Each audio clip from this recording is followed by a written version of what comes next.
Oh my goodness. Candice. Hey, Hey, I am so excited to have you here for our 10th Cosmic Cheeto Podstack. Candice Wuehle, folks, listeners, viewers, whomever you may be, is just this phenomenal as you know, as she and I have been discussing now for the past half hour or so, or rather I've been showering praise on her and she's been very humble about it, but this phenomenal multi-genre writer who has very kindly agreed to grace the Podstack this week. Candice, I'm gonna just read a very quick bio that I'm kind of like have half written it, I'm half improvising it, but sure. you are so you started as a fiction writer way back when, but when I got to know you in grad school, you were a poet, and you've published three collections of poetry: Fidelitoria, Fluxed or Fixed, Bound, and The Death Industrial Complex, which is a Believer Book of the Year finalist in 2020. And what a year for a book to be a finalist and to be called Death Industrial Complex. Um, you also have written a novel I really adore. It is called Monarch.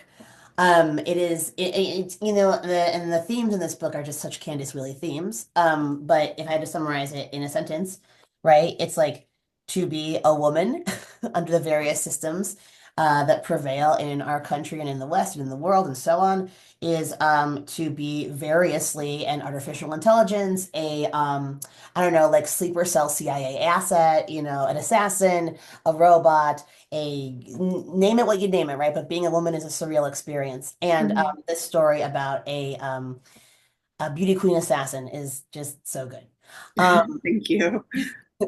and you also have a book coming out soon.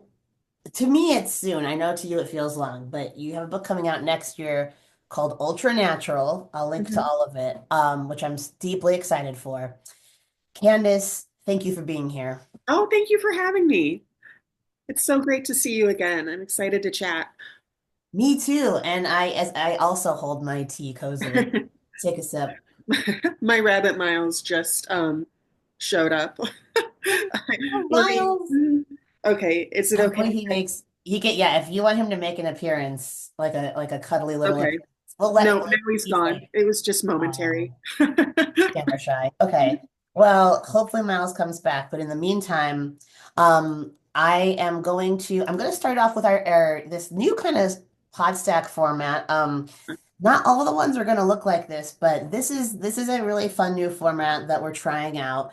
It's three questions. It's where I ask you three questions and then you ask me three questions. Sure. Um, yeah, not a standard interview, but like in like the best way. So I'm actually really excited to give this a try. Um, I'm gonna start here. I'm gonna actually talk about your Substack, which I really love, Thank just called you. Bimbo Summit. Um, and it's like, well, the question describes it. Um, and yes, I'm so excited to plug this Substack because I've been adoring it. So Candice, in Bimbo Summit, like, well, to read this Substack, right, is to kind of experience this really elegant blend of savvy media analysis, Federician feminist Marxism, Mhm. and really like powerful counterpoints to popularly held beliefs about women and femininity arising from both ends of the political spectrum. And so I guess my question to you, and here I am, of course, digging into the archive, the lovely archive you've created in that, of essays, really, right? I don't want to call them posts even. I take Substack really seriously, and Yeah. maybe people are like groaning, but I am not. I love Substack. So these essays you've written have me thinking, right? In a post-Roe world of incels, femcels, persistent wage inequality, intimate partner violence, hetero-fatalism, and parasocial romantic attachments to Chat GPT and Luigi Mangione, which if you don't know who that is, read Candace's Substack. What would women seizing the means of production actually look like, and how would you recommend we do it? That is such a great question. So I'm thinking of Barbie Summer right now. So I started writing Bimbo Summit I think like the month before Barbie came out. And one of the things that I was really thinking about at that time was how much money women my age have right now. I'm 41 and I don't have kids. And I think for some of the reasons that you just listed, like a growing sense of heterofatalism. I've written about fem cells and trends in America towards not getting married, and just like a general um, pessimism, right, about romantic relationships. Um, which has left women in this position where they have a lot of spending power. So I think in terms of, I don't know if it's, it's not seizing the means of production, but I think a place to start is just to be really mindful and careful about how you spend your money, what you participate in. I've been really excited lately to see the boycotts and starting to like see some numbers. They're not as staggering as one would hope necessarily, but starting to see some numbers about like, I think it's something like Target's lost $16 billion in sales since the boycott has started, um, in response to, if people don't know, in response to them dropping their DEI initiatives. Hmm. Um, so that's good to see. It's good to see how much web traffic has dropped at places like Walmart and Amazon. So I think women, especially because there are so many women who are in a position where we're buying lots of stuff. And one of the things that Monarch is about, right, is how much time and energy women spend on, yeah, there it is, how much time and energy women spend on stupid shit, on appearance. And the beauty industry is a huge, huge, huge industry. So it strikes me like what happens if we start spending that money at you know Marxist press like Verso, or Hmm. donating it. So yeah, Hmm. that's my first thought about that. What do you It, think? it has me thinking, thank you for that, because your thoughts have provoked some thoughts in me. Namely, like I'm thinking about the 4B movement in South Mhm. Korea, right? And for folks who don't know about this, this is this sort of like this feminist version of the men going their own way movement, right? Where women in South Korea are basically saying like, hey, I'm going to just kind of, forfeit like sex, marriage, child rearing, like, all these kind of like sort of like traditional feminine roles. Um, but kind of as an act of protest, right? As an act of liberation, of what could womanhood look like if it's not circumscribed by these like typically, like whatever, like female coded activities. Yeah. And so it has me thinking actually about, I was reading the British writer Louise Perry has um her Substack is called Maiden Mother Matriarch, and she wrote about recently had an essay about how there's a like a UK version of 4B that's basically like Lysistrata kind of. Yeah, Yeah, right? and here Yeah. too, like it's like, I oh, had not heard of that, but I've mostly been thinking about how interesting it is that nobody's been talking about Liz Estrada nobody. actually. I Like, know.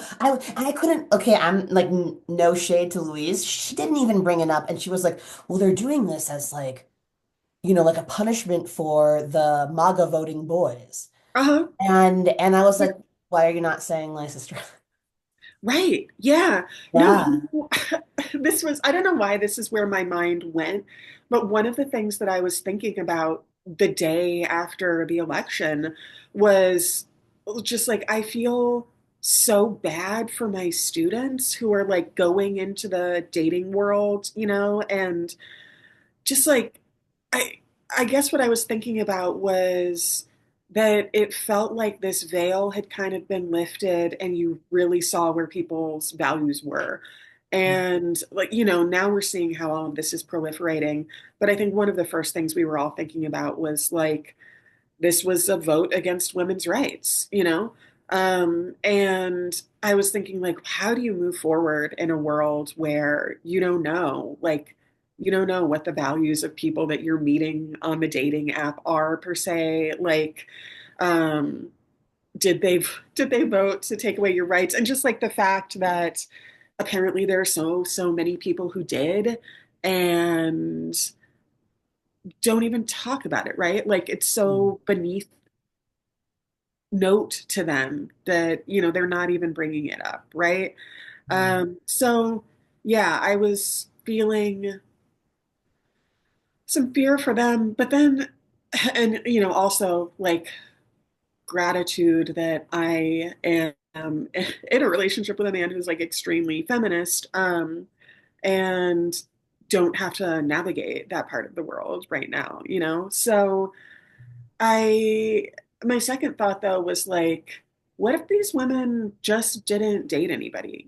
Like what if women in, you know, Become um, some, right? Like, yeah, yeah, yeah. I mean, okay, here's my weird fly on the ointment thing too, though, because I like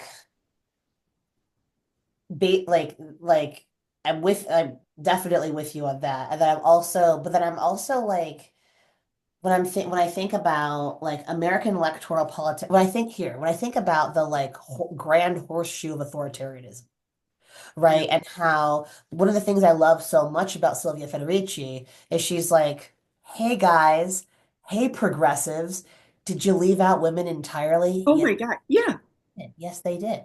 yeah. And so like now if we're going to the left, right? Like women are being left out, left and right there over there too. And so there's this feeling so another like kind of genre of essay I've been really enjoying lately is the like, oh, you're calling me a trad wife? Hmm. Okay, well, like I am a feminist, and here are some things that like the second wave didn't account for. Never even mind the third wave. There are some things the second wave didn't account for. And I read this really excellent Larissa Phillips essay that I'm sure was getting a lot of flack. She's this really smart writer and journalist who's like, living on the farm with her husband and upstate New York, right? And like talking about how like the relationship she's in, right, where she became a wife, right? And she does these like again, female coded domestic activities. She's like, it's like this isn't I'm not like being put in my place and like slotted into a kitchen and like forced to sew and stuff. Hmm. Like I am acknowledging the like morphological reality of like, well, yes, I could lift these hay bales and so could Steve. Like it is the case that like in this sort of like loving reciprocity, the mutuality of our relationship, I don't need to constantly prove the point that like I have the physical strength to lift the like it is the case that like he can do this and likes to do this. I can do like this activity and I like to do it, right? And like it's not the case that like we can't switch it up, but it's also like taking into consideration the sort of, when we talk about sex and gender, right?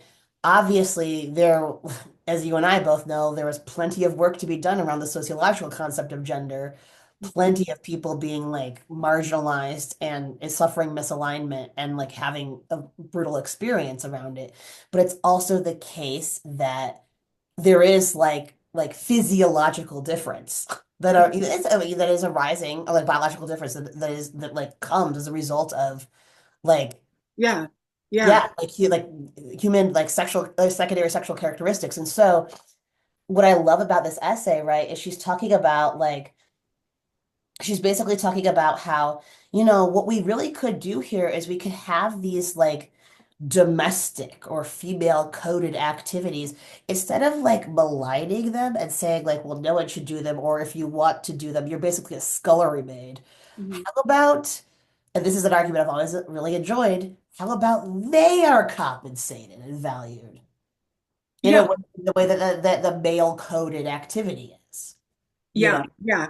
Well, I mean, that's Federici's argument, right? Yep. Or I mean, or analysis. So, just for listeners who aren't familiar with Federici, I think I would say her most well-known work is Caliban and the Witch, and the basic argument in Caliban and the Witch is that Foucault did not account for the witch hunts in his history of um, many things. And she argues that if you don't, and essentially Foucault and Marx forget to talk about women, as you said. Mhm. And so, what I really, really, really love about that book is how she charts charts through time to show how we used to live in a world a long, long time ago where men and women were did equal work a lot of the time, and were compensated equally for that work. And then she explains how necessary it was to she like essentially explains the invention of the patriarchy. Like the patriarchy had to be made by the church and by the state in order to put women in a position where they had to do all of where we are still today, right? Yep. um, Yep. and essentially the patriarchy has to exist so that capitalism can exist. And then there are all of these people under capitalism who are doing uncompensated labor, care labor, Yep. essentially. So, yeah, I love that argument. And it is, I had not thought about it in that way, but it is such an interesting, um, like twist that progressives have sort of demonized traditional female work, right? Right. Um, Instead of, and there can be this shame associated with wanting to do that or wanting to, I wouldn't even call it a traditional role, but it's like, you like to garden, you like to cook, there's great. Right. And those are so female coded now, that their response to that is to demonize it and insist that women get in the workforce, right? As opposed to saying this is the workforce, this Right. is There you labor, go. part of Exactly. this is part of the economy. It's like people, like even progressives often are just so, I'm going to say, like brainwashed by capitalism that they can't I think outside should that say structure, that. right? I would love if you said that because I want to say that too. Yes. Yeah. Like it's well, and also I'll talk about too, right? Like the irony of being all about interrogating power. If we're going to talk about Foucault, I'm all about interrogating power, Mhm. except when it's 1978 and I do want to petition the French government to lower the age of consent so I can sleep with young boys. Yeah, And yeah. because it's really oppressive to me. That was the argument too. It's like, like it's like it really harms me as a homosexual man. Simone de Beauvoir, could you sign this petition? It's like, bro. It's amazing. I've often wondered where the movie about Foucault is. I want like Ah, I want like Todd Haynes to do his Oppenheimer, but like about Foucault. wow. Okay, well, I think Okay, you so kind of that answered my actually third question. that is a good transition actually to the next question I was going to ask, or Yes, my first please, question for you. So please. you are obviously extremely versed in genre, to read your novels, and I loved Bugsy. This question is really inspired by the first, by the title story of Bugsy, right? And the direct mention of Bugsy in it. So you're really versed in genre, especially noir, neo noir. You are so good at writing a grift. So this is a really general question, but I was wondering how you came to have that conversance. Like it's so obvious that you are really studied in the genre. Um, so for me, I was thinking of my own origin story, I guess, and wondering if you had one too. When I was, I think I was 14, I fell down. Okay. I ate too much cookie dough at a slumber party and had like a blood sugar crash in the middle of the night and fell down the steps and broke my nose. So, and it was bad. Like I really messed my face up and was bedridden, couch ridden for the next 2 weeks. So my mom went to Blockbuster and, I couldn't even leave the house at first. So my mom went and I'm like, I want her to get me Clueless or whatever, and she comes back with this huge stack of old movies, like all the Marilyn Monroe movies. So I've often thought about that and like what a personality forming event that was to like Uh, be in pain and on medication and watching Asphalt Jungle and Gentlemen Prefer wow. Blondes and stuff. Yeah.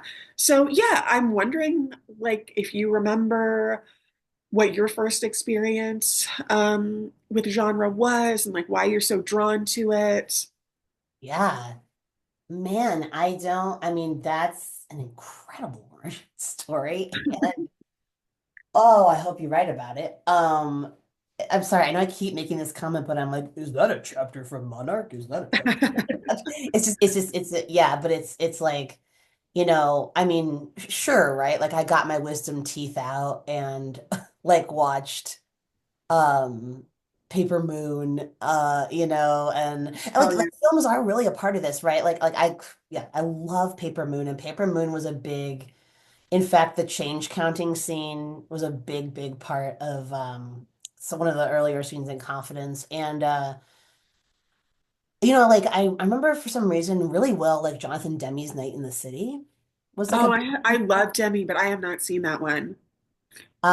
yeah, that was a bit like that one kept coming up for me. But yeah, I like love Demi, love like so like film was certainly like love like Touch of Evil. Uh-huh. And Yeah. yeah, like that's where like Orson Welles, that's where Orson in Confidence gets his name. So there's all these kind of like Easter eggs and like kind of like film mentions in the book and then in Confidence especially and then all like I do have that as part of my like coming to genres through just like I think like you it sounds like loving old Hollywood, just loving Yeah. old Hollywood.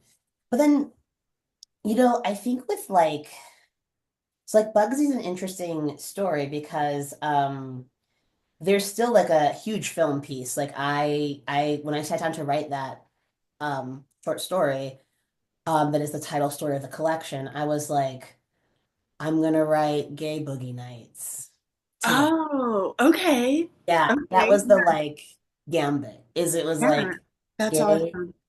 Yeah, thank you. I was like, yeah, I was like, so I'm such to this day, I'm a huge fan of Boogie Nights. But I think it's also like, so, how I came to genre, this is going back into, again, everything it feels like is leading to this for me right now. But it's like, it's going back to the gender question, right? We can use Paul Thomas Anderson, being a fan of his as an example. I always felt like in liking a director like PTA or liking, movies like Boogie Nights, I always like felt sort of I hesitate to use the term fandom, but I always would like kind of be part of a discourse where like yes, there were other women, right? But like it felt like we were frequently outnumbered, right? And it felt like the sacred texts belonged to the men. Mhm. And so I think the paradigmatic example of this is the novel Infinite Jest by Uh-huh. David Foster Wallace. Yeah. Obviously, like, man, like that, it really pissed a lot of dudes off that I was like, well, I too have been to Infinite Jest Yeshiva.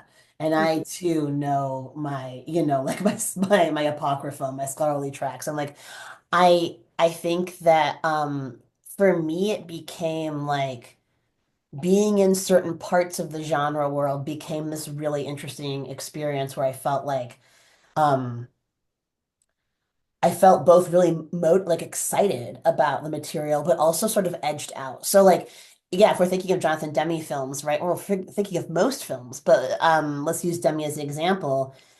I mean, the male gaze is assumed. It's assumed that you're the man. You're following the man, you're with the man, right? Like I have a friend who wants to write like an all-female version of Sweet Smell of Success, and I think that's a great idea because it's not about women and it's not for women, right? And like so many of these movies, it felt like they weren't for me, and yet I was moved by Yeah. them, Yeah. Yeah. Yeah. I'm thinking, yeah, that just made me think of a movie that really got panned, but the Steve McQueen grift film Widows.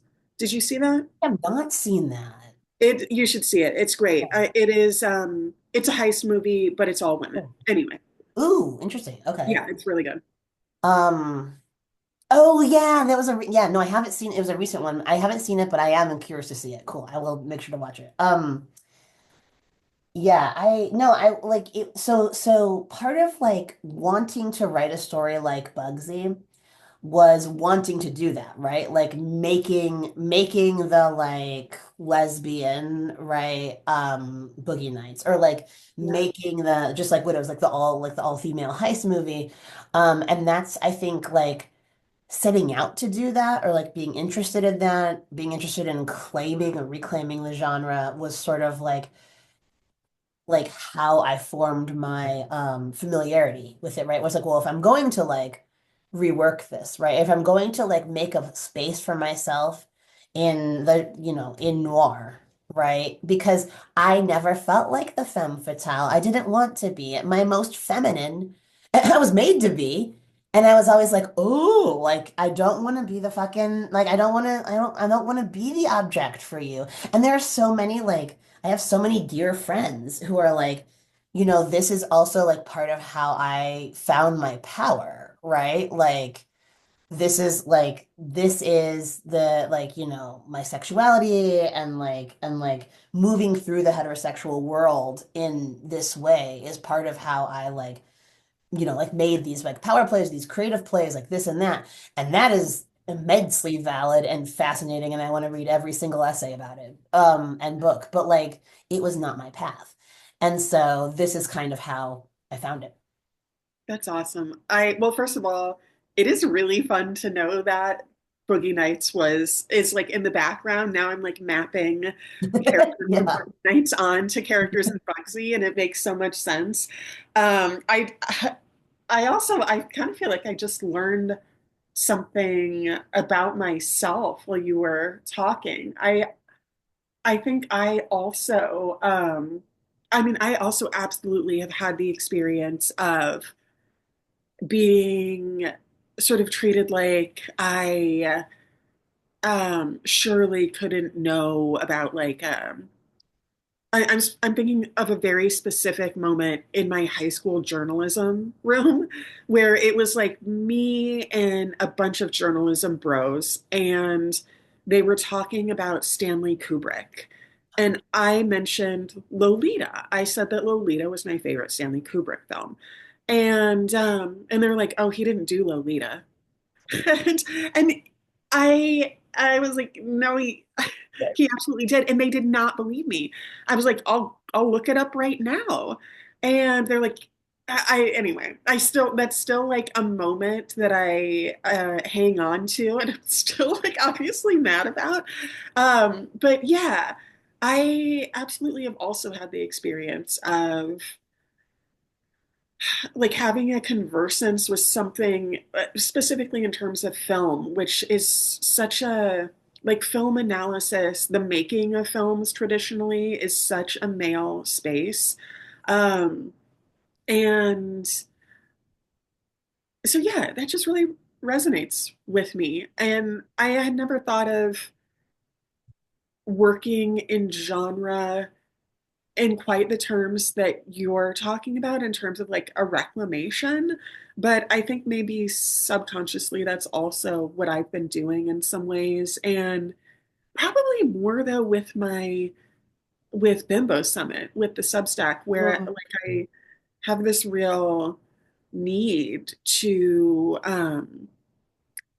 give the feminist analysis of especially of like stereotypically male things. Mhm. Um, I've been really I've been really obsessed with Sabrina Carpenter lately. I'm obsessed with we can have later a conversation though about what I think what is happening to her with this latest album. But yes, please tell me Uh, about Sabrina Carpenter. I'm obsessed with. well, yeah, I mean, I've been obsessed with the way that she's subverting. Um, certainly. Like, I think a lot of people don't believe that she is, or like can't understand what's going on with her presentation, you know? Uh-huh. And I could be wrong, but to me it feels like, so I wrote this in a comment on one of Jessica DeFino's recent essays. She writes oh, she changed the name. I think it's called The Beauty Review now. Um, Hmm. but yeah, I wrote this comment about Sabrina Carpenter, that she's a total bombshell, but also in the sense that she's aware the bomb explodes. So there's like this, thanks.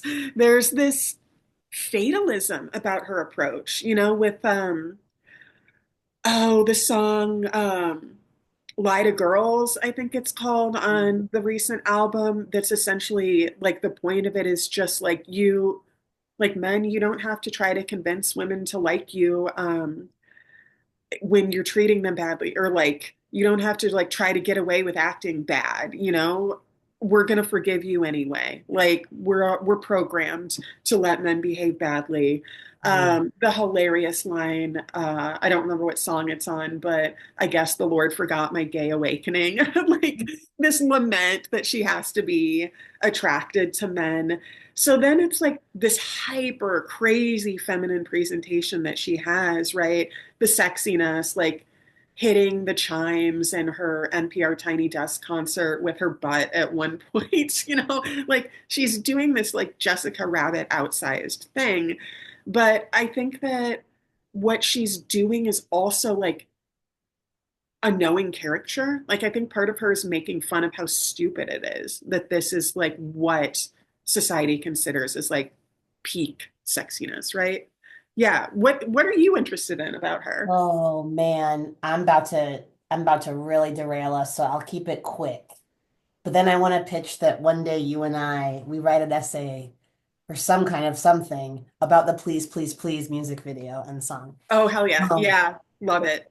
I love it. But yeah, it's so definitely right, like I agree, right? There's this kind of like um um almost like genie in the bottle, outsize, like caricature of hyperfemininity. She wants to do this sort of I mean, and like as a zoomer, right? Like she's going hard in the paint with it. She's not confess. I mean, I love Olivia Rodrigo deeply. And I think that comes from my roots as I am a Swiftie. And so like there's like a sort of like a tailor to Olivia, for me at least, pipeline. But Sabrina is where they are more confessional poets. I think Sabrina is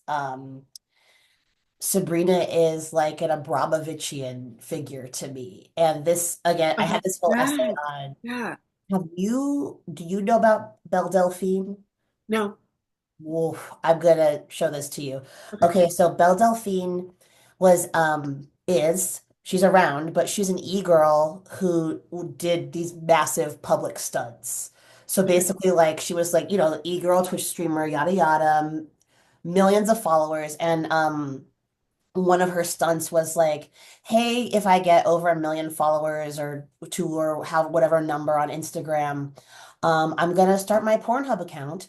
So all these, kind of slavering incel types go and yada yada, they follow her, and she starts it.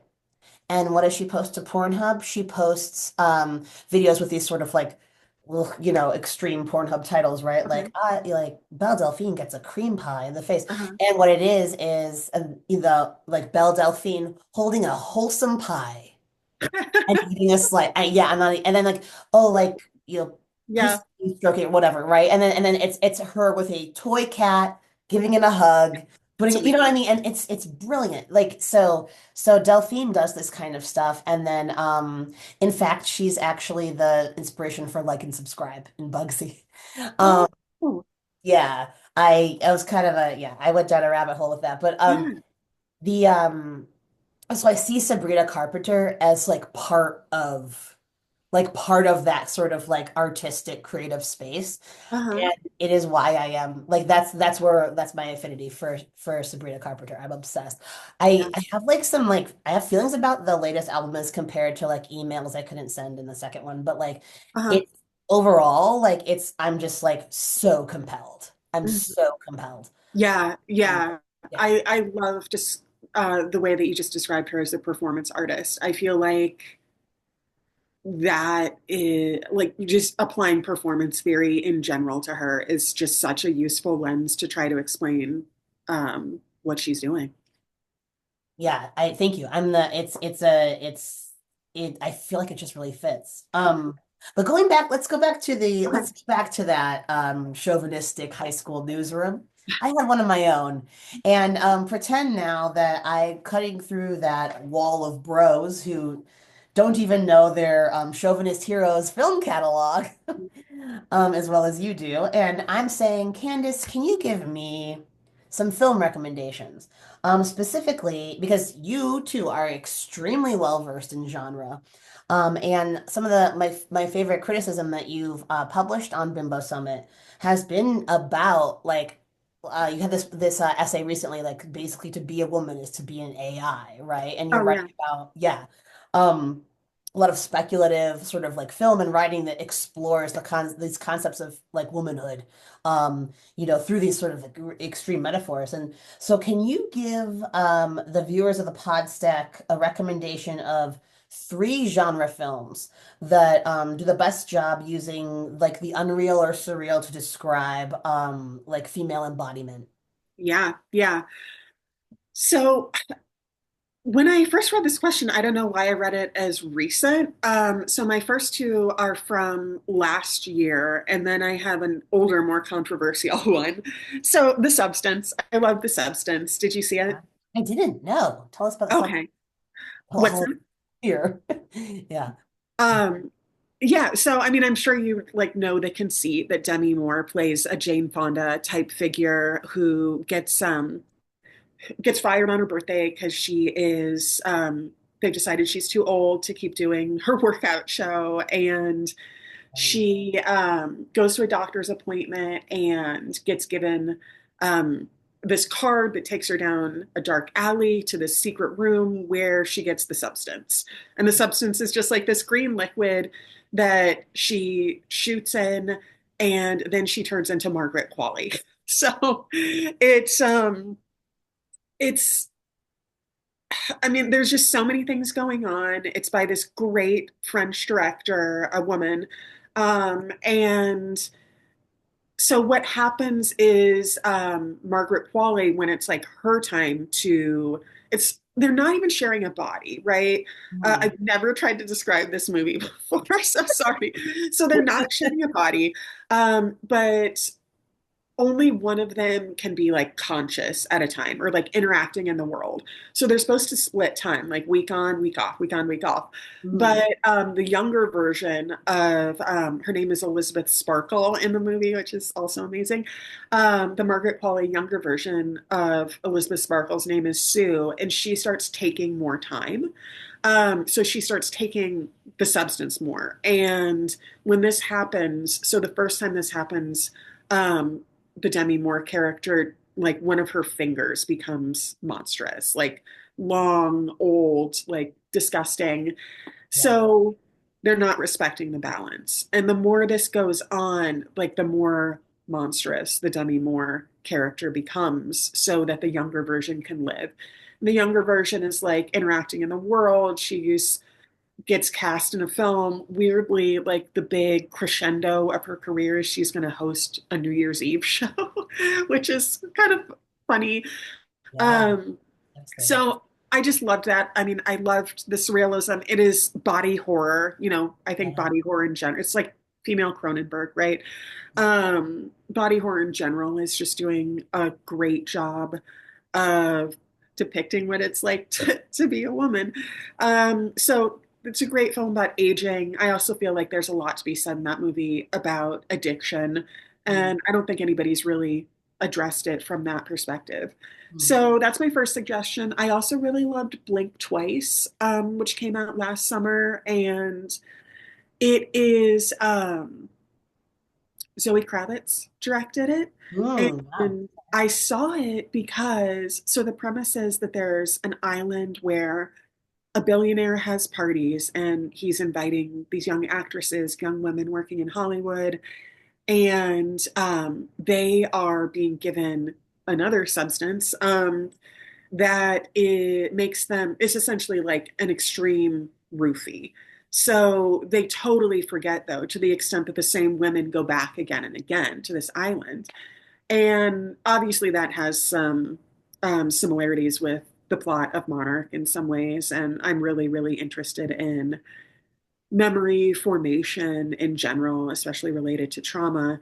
But I was also really interested to see this movie because Zoe Kravitz, in press leading up to it, said that it was based on a real experience. Yeah.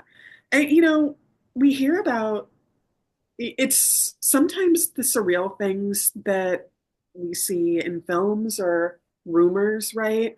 Wow. Um, Later it turns out Jeffrey Epstein does have an island that he is recruiting through an actual modeling agency, right? So that I think does a great job of depicting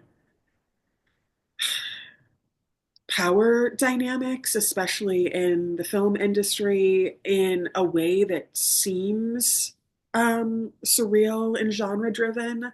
But I'm also just really fascinated when genre becomes realism, right? And especially the fact that, it's Zoe Kravitz. It's this like extremely this person who's been like famous her whole life, basically, or adjacent to fame through her father. And Gina Davis is in it. She plays a really, really interesting part. And I love me some Gina Davis. So that was great. And then my final suggestion is Repulsion. I think Roman Polanski does an amazing job, actually, of depicting how terrifying it is to be a woman. And I'm I want to make a connection to some of Melissa Phoebos's writing about. I think she is so articulate about art by bad men, right? And thinking through how you interact with that kind of art.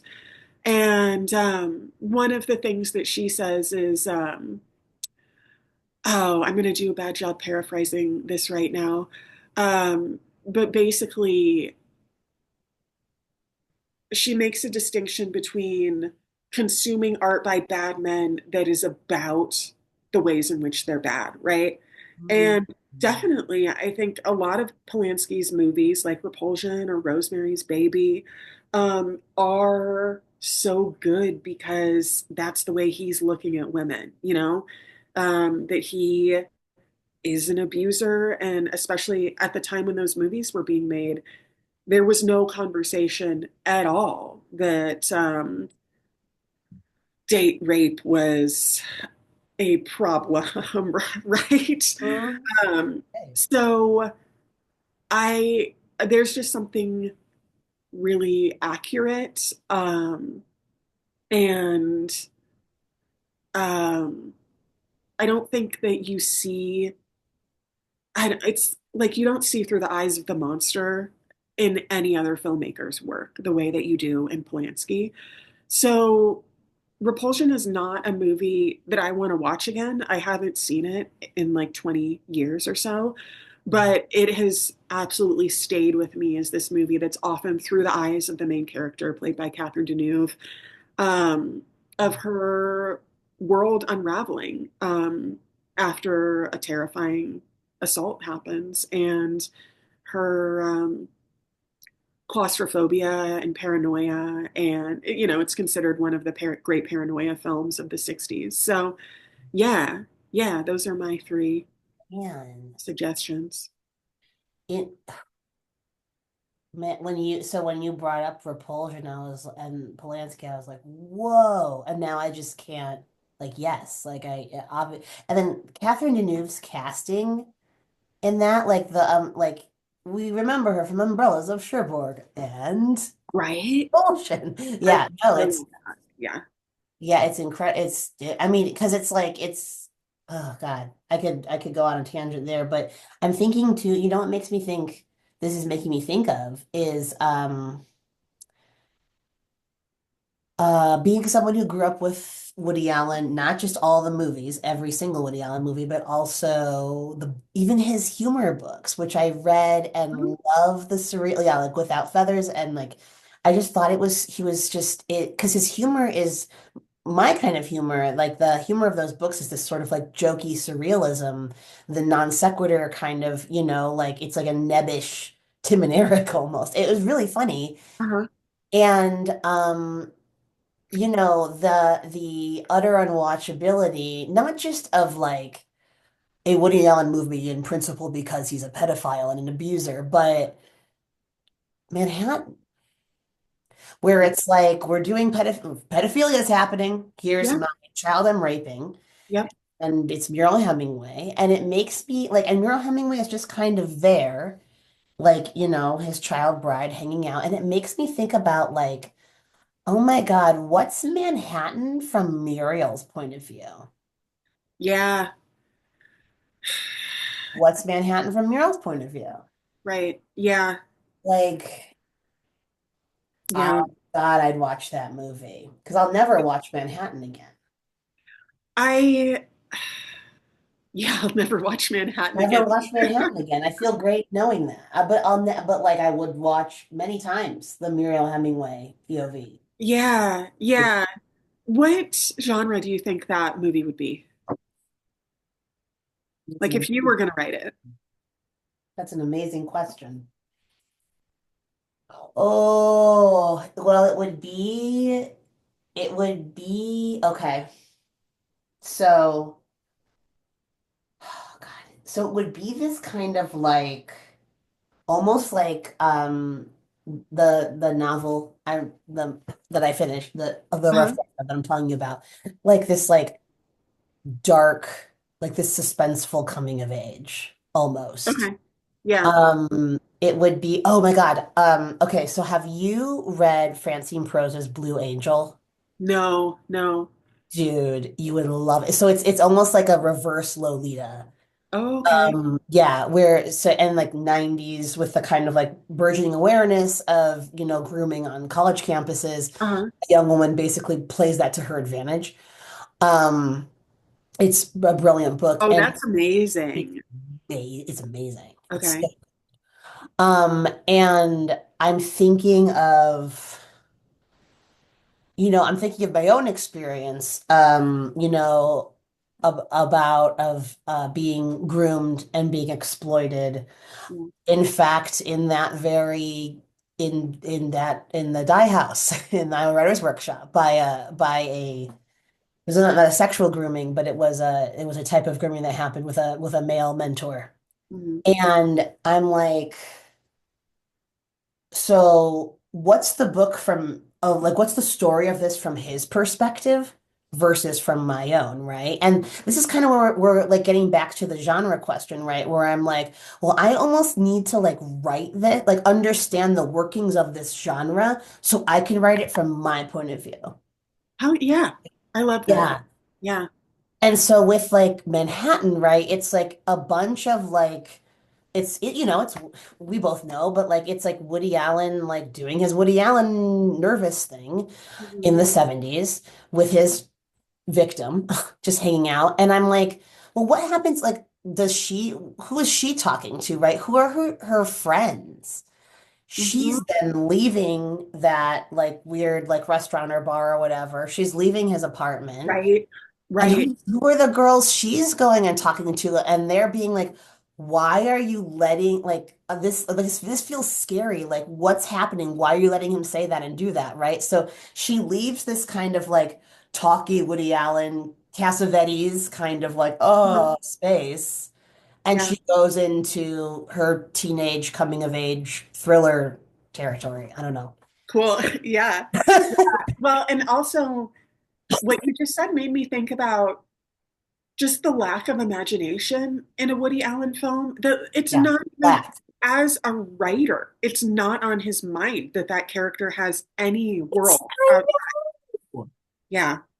Um, yeah. sad. So thinking of awkwardness and it's so interesting. So my next question for you is about the Yes. aspect of discomfort, right? Which is something that is actually so Woody Allen, right? But I mean, Yeah. you're doing it in a totally different way. But so it's interesting that um I mean, I'm amazed that you read Woody Allen. I didn't even know Woody Allen had books. So It's, I'm amazed yeah. you read them. Okay. So my next question is that I love the affect of discomfort and how it gets used throughout the collection of Bugsy.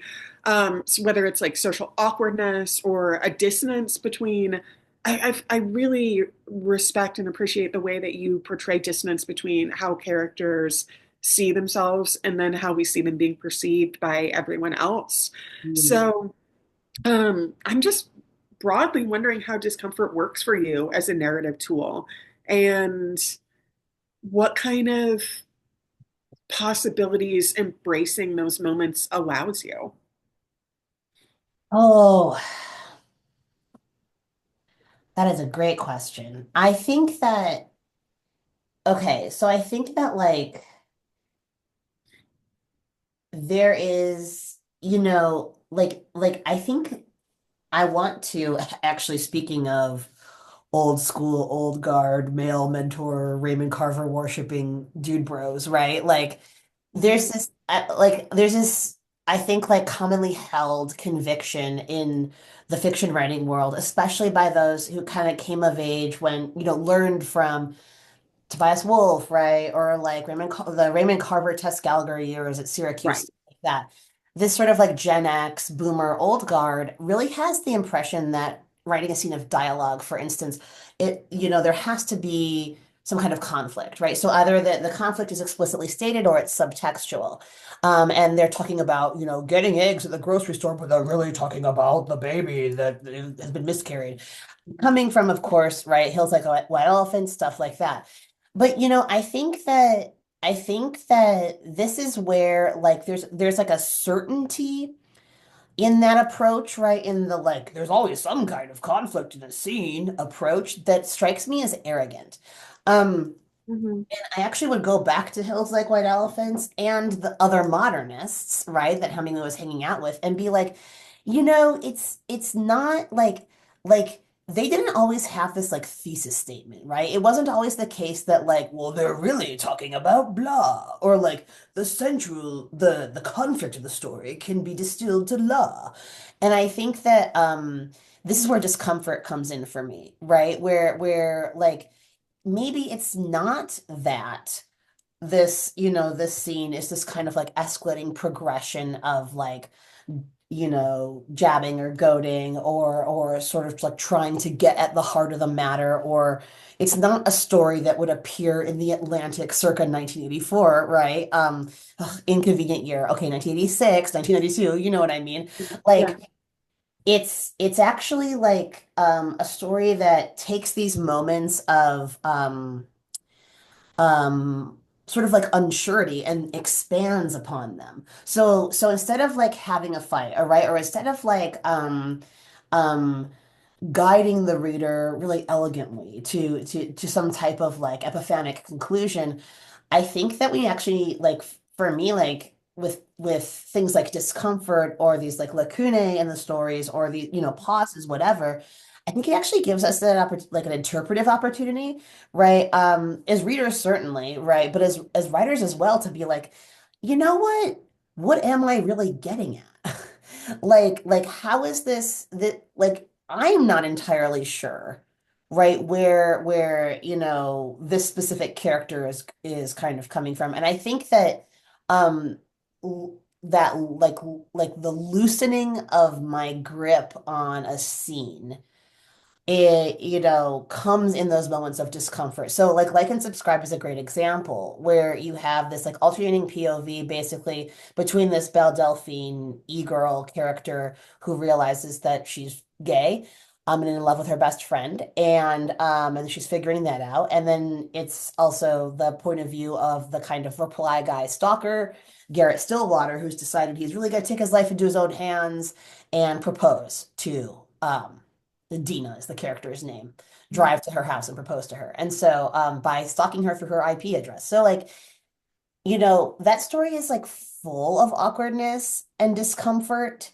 Mhm. Even though it's like, even though it's also like, there's a lot of conflict in it, I think that like I wasn't entirely sure, right? Like, and going in, I wasn't like, well, I need to write a story that's like about like the gender wars and basically about how like women don't even get second wave feminism and men especially. Like, it's like if I were to go in with a thesis, right? And I'm not anti-thesis in fiction, to be clear, but like if I were to go in with a thesis, um, and not embrace the awkwardness, right? Then I think I wouldn't have been able to feel my way into those characters, and let the thing breathe. And so instead of being the story that's like, whatever, like it's like thrillery and like what's gonna happen, it ends up being almost this kind of like Much Ado ensemble comedy, right? Where it's like, Yeah. whoa, the cast is expanding, and whoa, it's in the space of a single night, and it became kind of Shakespearean in a fun way. And that's because I let it be awkward. Like I let the characters be awkward, and I let that discomfort kind of show up Yeah. for them.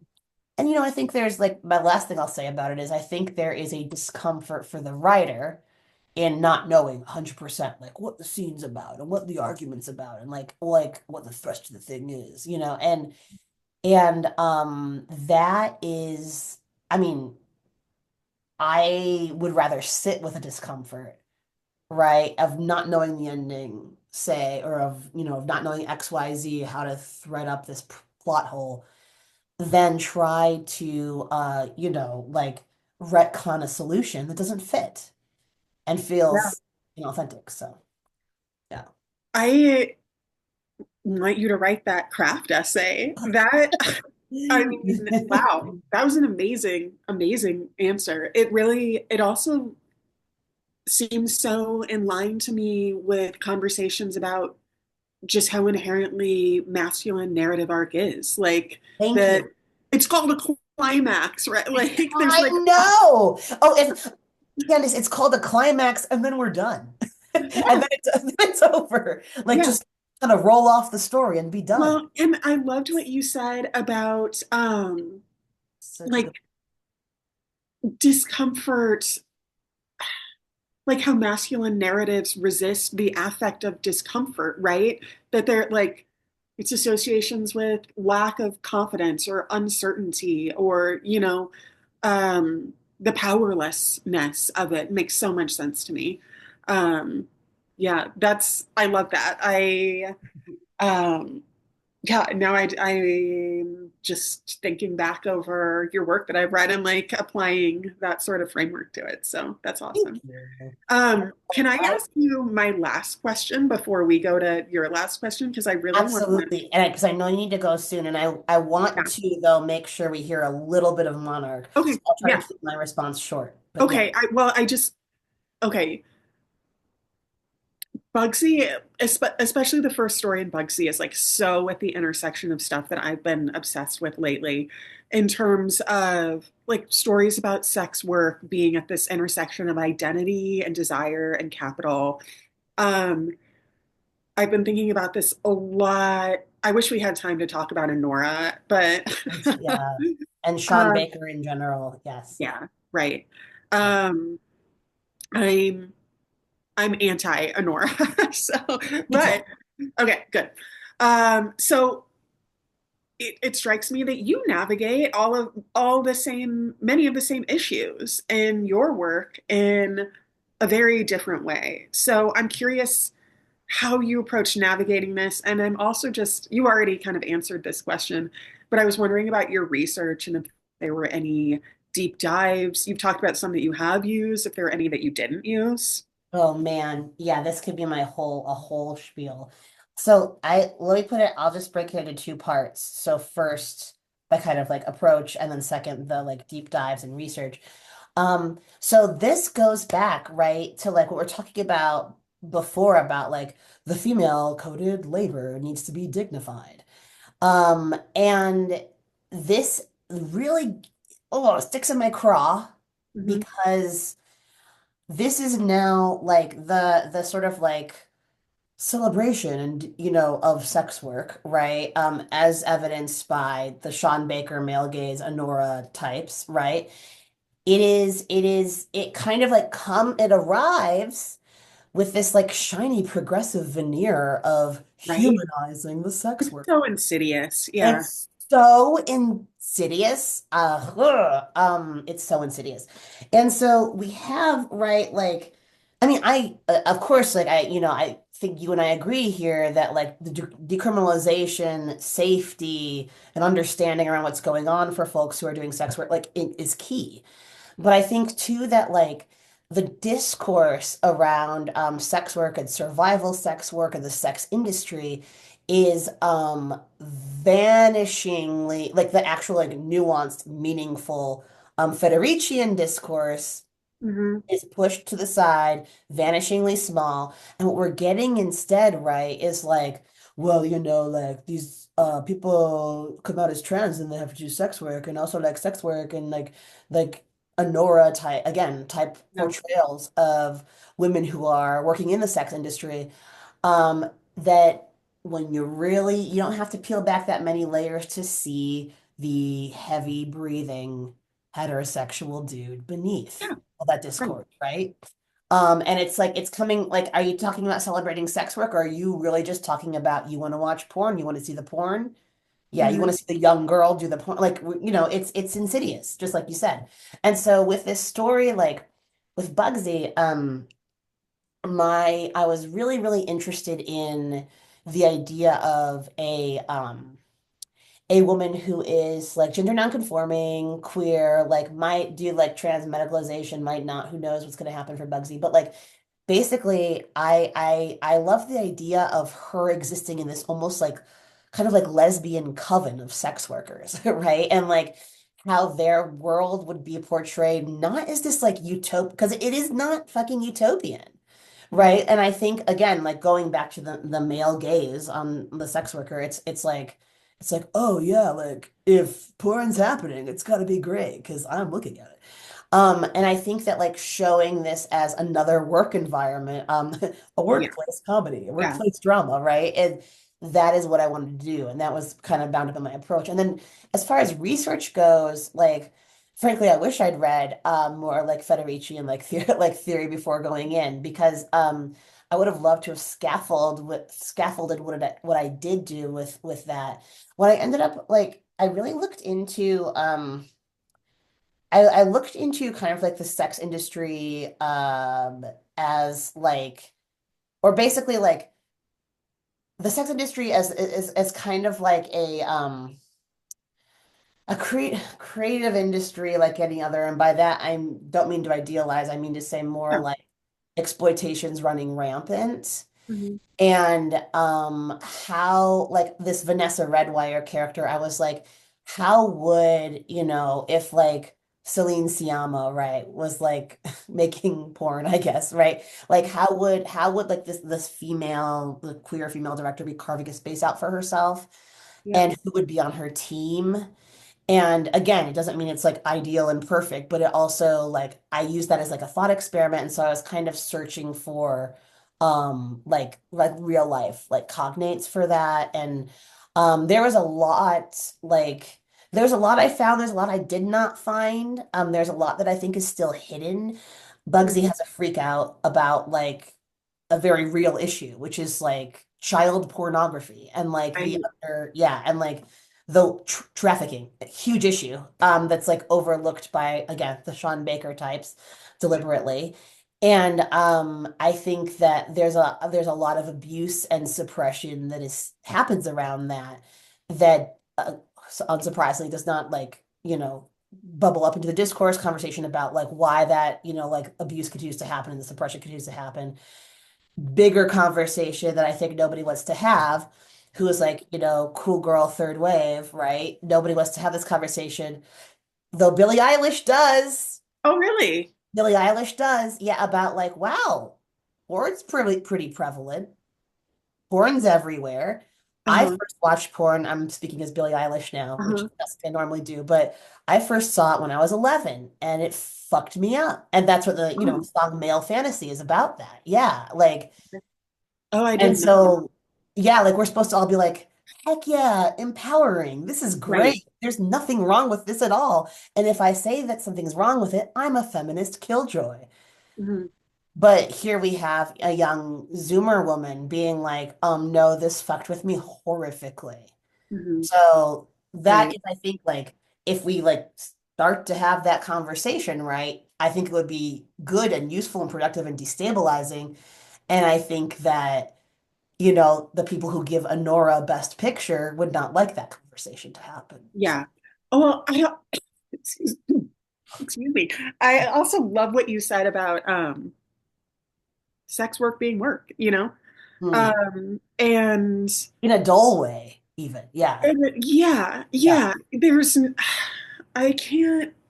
So in my novel that is coming out next year, Ultra Natural, it basically is like a kind of novel. It's a novelization of a character who's sort of a composite of Britney and Lindsay Lohan and Mariah Carey, the early aughts pop stars, but it starts in Appalachia.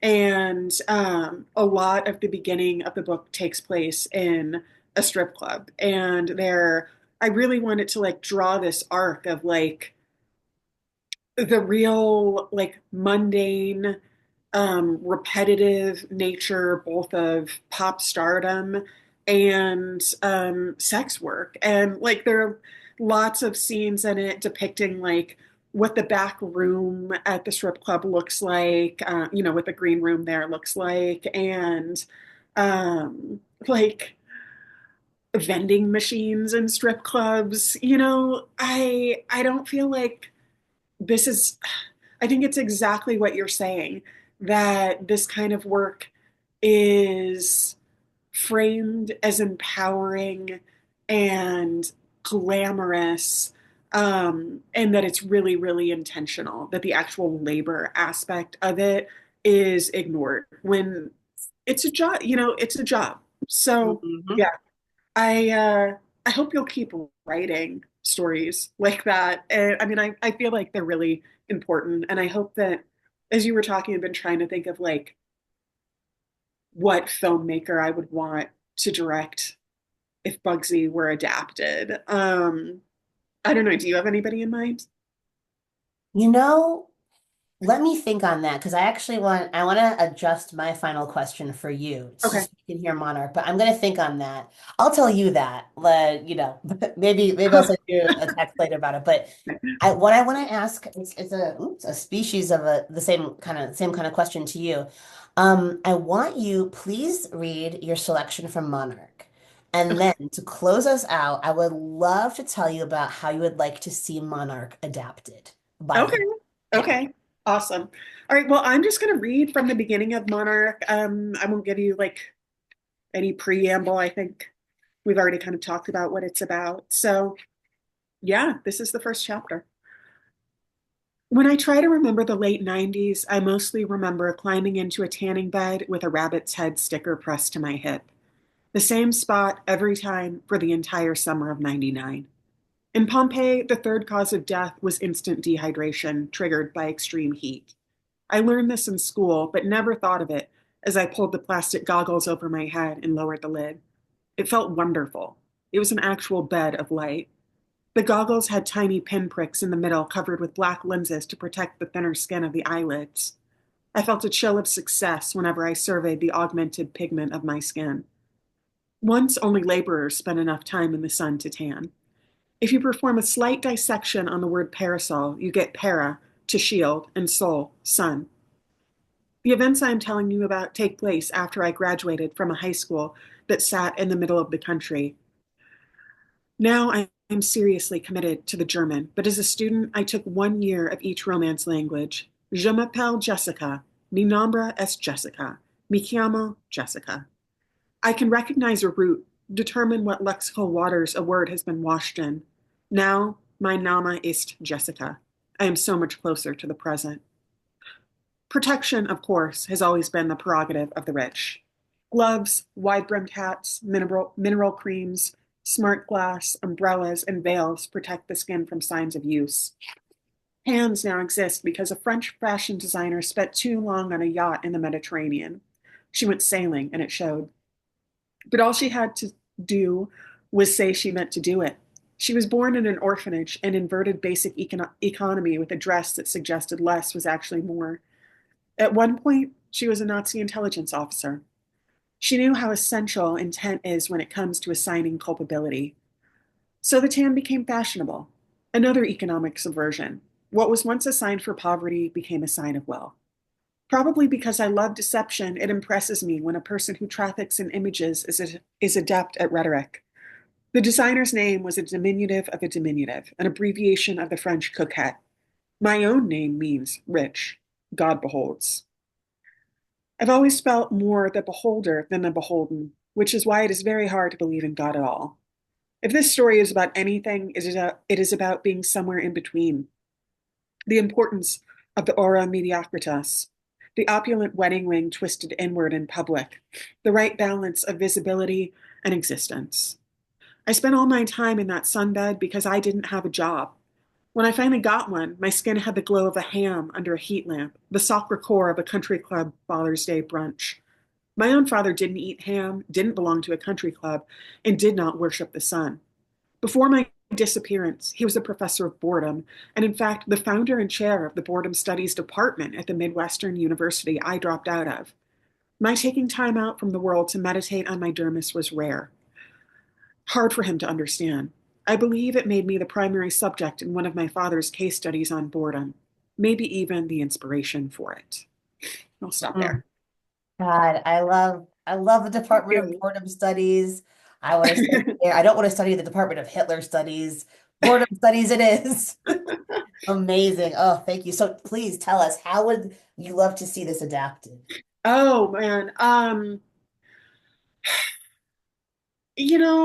always had Blue Velvet, David Lynch in the back of my mind for this. I